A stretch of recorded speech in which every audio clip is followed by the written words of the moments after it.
Tahun 2014, tahun akhir sekolah bagi sosok siswi bernama Kemala. Sosok perempuan berusia 18 tahun yang memiliki ambisi menjadi seorang teknisi. Sayang seribu sayang, Kemala lahir di keluarga yang selalu mempersulit keadaan perempuan, terutama ayahnya, yang selalu mengesampingkannya dan mengutamakan adik laki-lakinya, Januar. Di sebuah perdesaan seperti tempat tinggal Kemala, menjadi seorang perempuan yang tekun meniti karir adalah suatu hal yang tabu bagi beberapa masyarakat. Hanya satu orang yang menarik suatu rasa nyaman bagi Kemala. Kerap dipanggil Mbak oleh masyarakat sekitar, namun nama lahirnya adalah Gayatri. Kalau Kemala sendiri memanggil beliau Mbak Atri, sosok perempuan kaya di desa yang hidup seorang diri. Di suatu pagi yang cerah, Kemala mendapati namanya di daftar beasiswa sebagai murid yang menerima beasiswa di suatu institut Bandung. Dalam-dalam ia pandangi namanya di mading, harap-harap cemas agar dirinya tak sekedar salah membaca.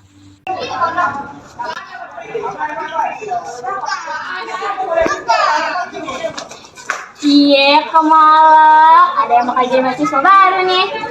Kangen dis, kayak dikasih bapak aja, Bu. Paling-paling dikatain kebanyakan tingkah. Aduh, Mal. Kamu itu optimis dong. Ya siapa tahu bapakmu itu luluh. Lumayan toh kamu jadi selangkah lebih dekat sama mimpimu itu. Amin. Semoga bapak beneran lulu ya. Kemala pulang berjalan kaki dari sekolah.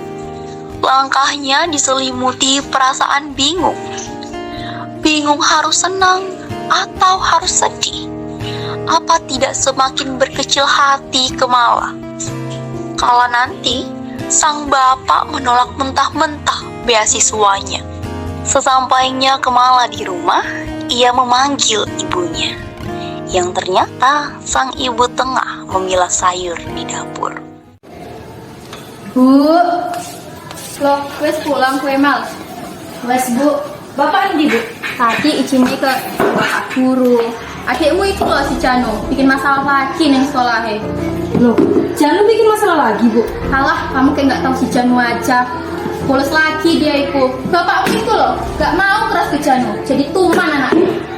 Setelah beberapa saat kemudian, terdengar suara bapak dari arah pintu, yang menandakan bapak dan Janu telah kembali ke rumah. Kok iki lho, Bu? Mar, di gue Mar. Ya, Mas. Pasar gimana, Bu? Ya kayak biasanya toh, Mal. Gimana dong? Ya pakai kue kalau gurumu. Ya tidak apa-apa, Bu. Tahu bapak gue ngomong tadi. Sekali lagi jangan gitu Tono. Isti nih Bu karo kue. Iya, Bu. Ini jenengan anak lanang toh, Bu. Wajar kalau nakal-nakal saiki. Kamu itu loh Mas, terlalu membiarkan Janu jadi sesuka anaknya. Kamu itu loh, Mar, terlalu berlebihan. Ya wes loh Mas, kalau ngomong sama kamu aku memang gak pernah menang. Perdebatan antara keduanya menuai rasa mengalah dari ibu. Ibu memilih untuk mundur dari perdebatannya dengan bapak dan kembali melanjutkan pekerjaannya, memilah-milah sayur untuk ia masak. Waktu pun berjalan dengan cepatnya, memperlihatkan mentari pagi dengan sinarnya menyapa bumi. Kicauan burung menemani riang hangat pagi itu. Di akhir minggu, Kemala yang sedang libur kini tengah membantu ibu menyiapkan sarapan. Beres membantu ibu, ia pun mengambil berkas beasiswa yang ia bawa dari sekolah. Dipandangnya berkas itu dalam-dalam, ragu untuk menyampaikan pengumuman yang sangat membahagiakan dirinya kepada sang bapak. Sampai akhirnya Kemala pun memberanikan dirinya. Ia bergerak menuju meja makan di mana keluarganya tengah bersantai. Mana minumnya, Mal? Oke Pak. Beli Mak minum.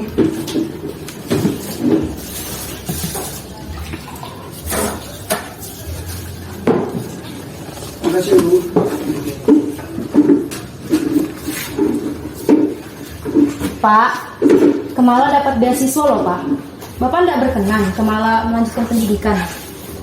Mahal, jangan mulai kamu. Pak, Kemala juga mau melanjutkan pendidikan. Kemala lebih dari mampu kok Pak. Kemala janji. Kamu itu perempuan loh, Mal, bukan kodratmu. Kodrat apa Pak? Kodrat apa? Mau wes Mal.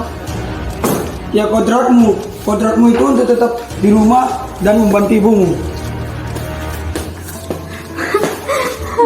Sabar Tomal, bapakmu itu memang kayak gitu.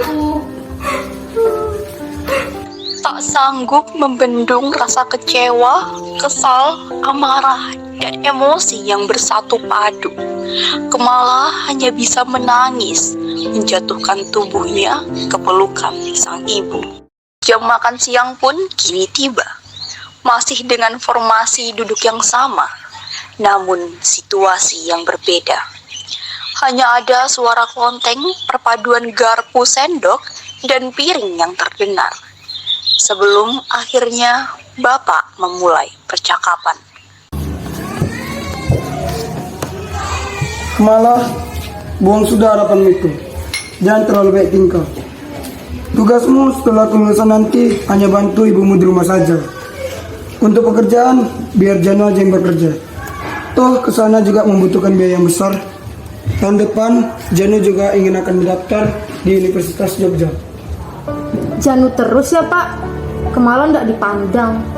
Cuma Janu yang boleh mengenal dunia. Kalau Kemala cuma mendekam di rumah. Kamu itu perempuan, Kemala.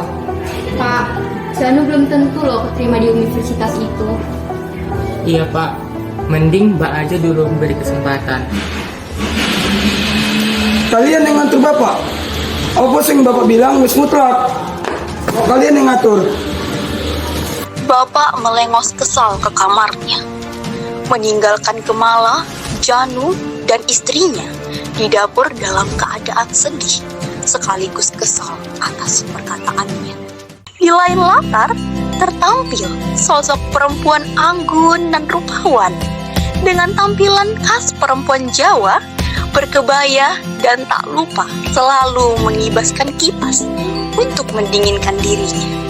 Kerap dipanggil Mbak Atri, latar belakang dirinya yang kaya raya dengan ladang jagung dan pabrik pakan ternak miliknya membuat dirinya yang meskipun seorang perempuan begitu disanjung-sanjung oleh warga. Belum lagi dirinya yang terkadang gemar berbagi pakan yang sudah tak berusia lama kepada warga yang membutuhkan. Pagi itu, dirinya yang tengah menanam beberapa bibit tanaman di halamannya, melihat gendis yang tengah berjalan menuju sekolah untuk mengurus ijazahnya. Gendis, Mbak, nanti kowe arek sekolah Mbak nanda tangan ijazah. Walah, tumben awakmu dhewean di Kemala. Kemala mah wis duluan, Mbak. Masih pagi iki. Kemala mah emang gitu Mbak kalau lagi kumat rajinnya. Ada aja Kemala. Oh iya Mbak. Apa? Mbak udah tahu belum si Kemala iku keterima di institut luar kota iku loh Mbak. Oh iya tah? Awakmu juga? Enggak Mbak, kalau aku mah nyoba tesnya wae. Walah, ya wes belajar sang rajin. Tak doakan kowe nyusul Kemala. Amin Mbak. Kowe sana nanti keburu terlambat. Ya udah Mbak, duluan ya Mbak. Ya hati-hati.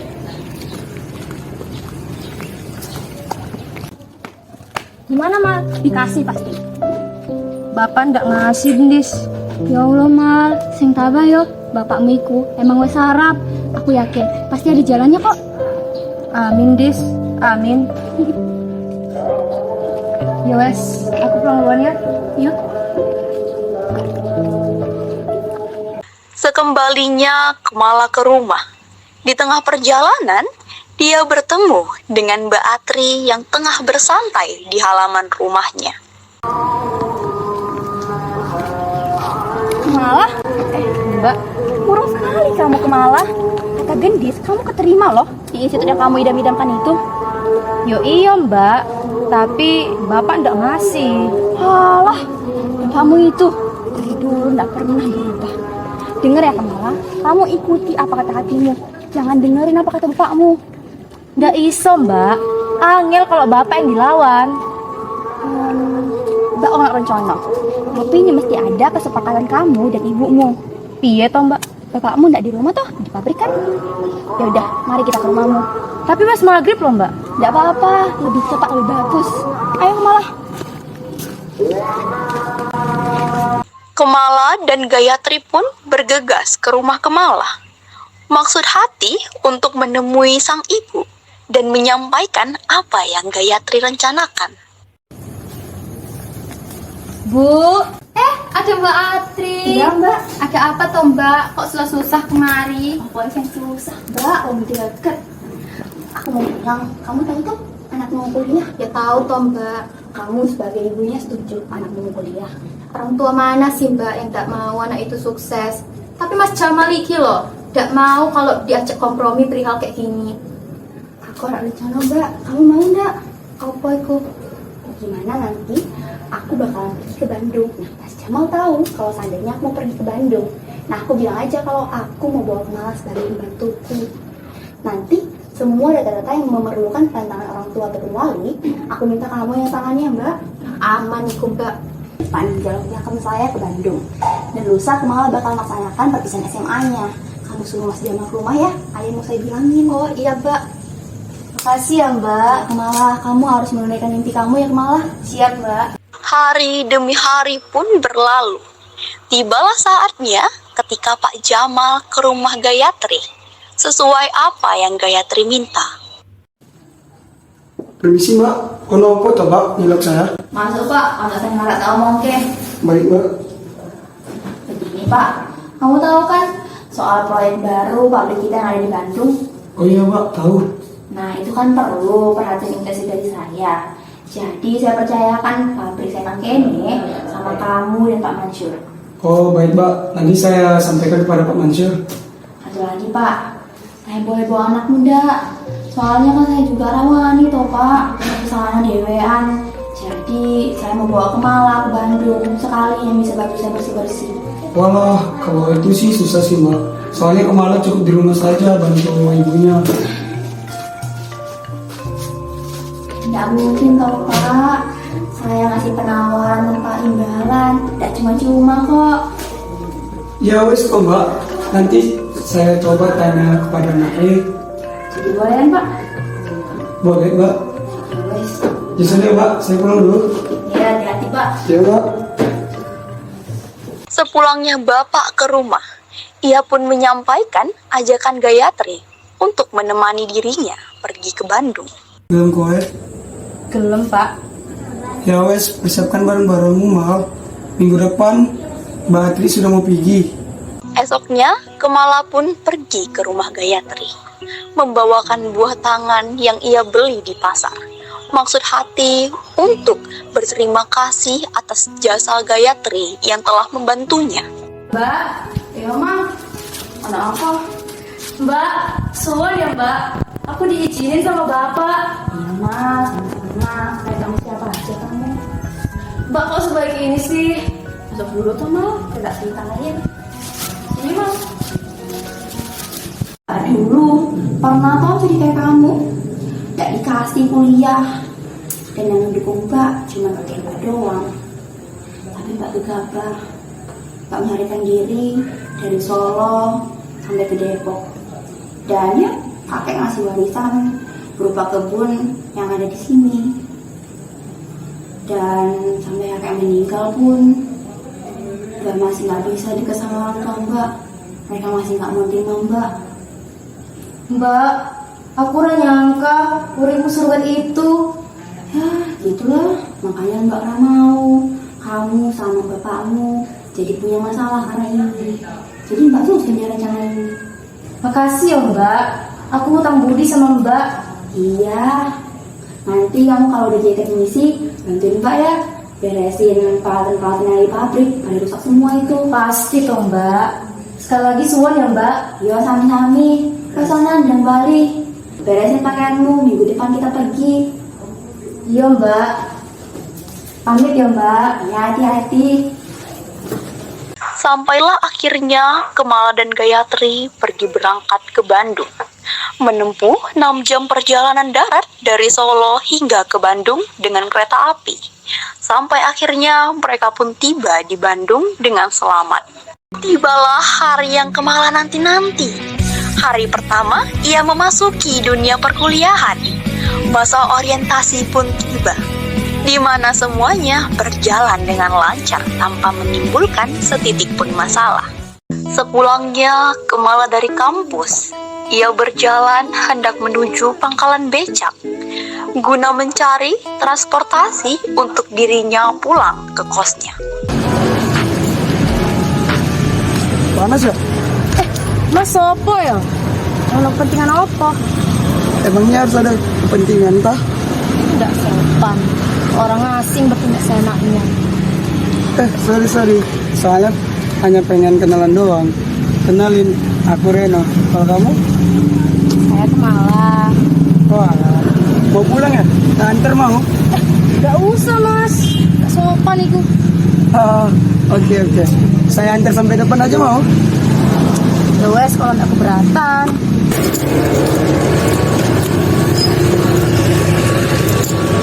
Saya duluan ya mas. Makasih. 5 bulan pun berlalu. Sang bapak yang rindu kepada anaknya pun pergi ke Bandung seorang diri untuk mengunjungi Kemala yang dia ketahui tengah bekerja di rumah Gayatri. Namun sesampainya di rumah Gayatri, bapak menemui rumah tersebut tampak kosong. Rupanya Gayatri sedang pergi ke desa seberang untuk berundangan ke tempat saudaranya. Saat akan keluar dari halaman Gayatri, Bapak Kemala pun bertemu dengan supir Gayatri yang memang ditugaskan untuk menjaga rumahnya.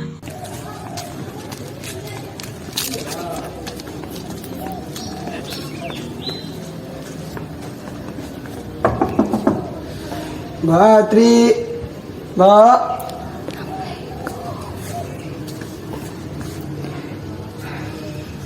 Loh, gak ada orang toh? Ya wes lah, sesuai. Loh mas itu siapa ya? Oh iki mas, saya Bapak Kemala. Anak ini bawa Mbak Tri di Solo. Oh, Cak Ayu iku. Ada keperluan apa mas? Iki mas, saya mau mengunjungi anak saya. Wes lumayan lama ndak ketemu. Oh lah mas, Dek Kemala udah lama nggak tinggal di sini. Setahu saya, semenjak dia kuliah, dia tinggal di kosan yang diberi Mbak Gayatri. Opo, kuliah? Iya mas nggak tahu tak? Ya wes lama dia kuliah. Boleh ndak saya tahu alamatnya? Ya boleh toh mas. Alamatnya neng Jalan Antasari nomor 56. Rumahnya warna biru loh ya. Perlu saya antarin mas? Nggak usah mas, saya bisa sendiri. Suan ya mas. Ya udah mas, sami-sami. Setelah diberitahu oleh Jono, supir Gayatri, Bapak Kemala pun langsung bergegas pergi ke alamat yang sudah diberikan Jono. Aduh, capek banget ya. Banyak tugas. Mana harinya panas lagi. Kemala yang baru saja kembali dari kampus terus berjalan sembari menggumam kecil tanpa mengetahui keberadaan sang bapak yang saat ini sudah menunggu kedatangannya di depan kos. Ternyata sang bapak menyadari kedatangan Kemala. Kemala, Loh, Bapak, kamu dari mana aja? Kamu berani ya ngomongin bapak? Kamu kuliah kan? Bapak tahu dari mana? Nggak perlu tahu dari mana. Yang penting sekarang persiapkan semua barangmu. Kita pergi ke Solo sekarang. Enggak, Kemala enggak mau, Pak. Kamu ya, nggak pernah mikirin perasaan ibu di sana. Ibu udah tahu, Pak. Ibu udah tahu Kemala kuliah. Bapak kenapa sih? Selalu aja menghalangi impian Kemala. Kemala juga mau jadi orang sukses, Pak. Tapi Bapak selalu aja mikirin Janu terus.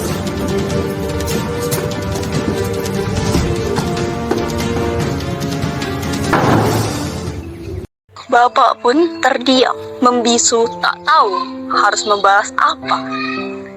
Bapak yang terduduk di bangku luar pun merenungkan perkataan Kemala. Dia merasa menyesal karena telah mengekang impian Kemala selama ini. Hingga ia pun langsung tersadar dan bergerak mengetuk pintu kos Kemala.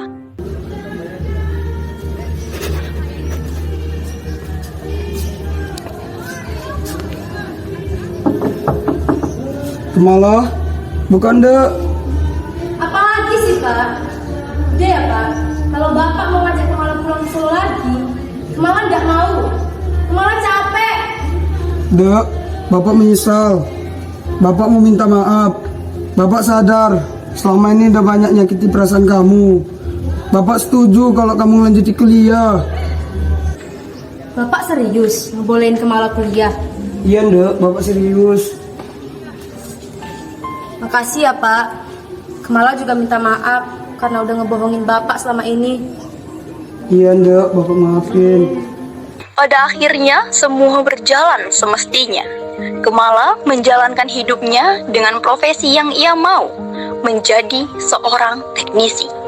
Bagi Kemala, Mbak Atri adalah sesosok yang menjadi jawabannya atas permohonannya kepada Tuhan.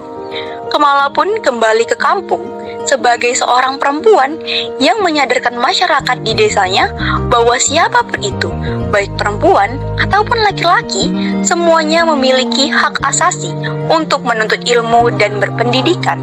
Bukan hanya laki-laki saja yang berhak untuk bekerja dan mengenal dunia, tapi perempuan pun sama, juga mempunyai hak dan mampu untuk bekerja dan mengenal dunia setara dengan laki-laki.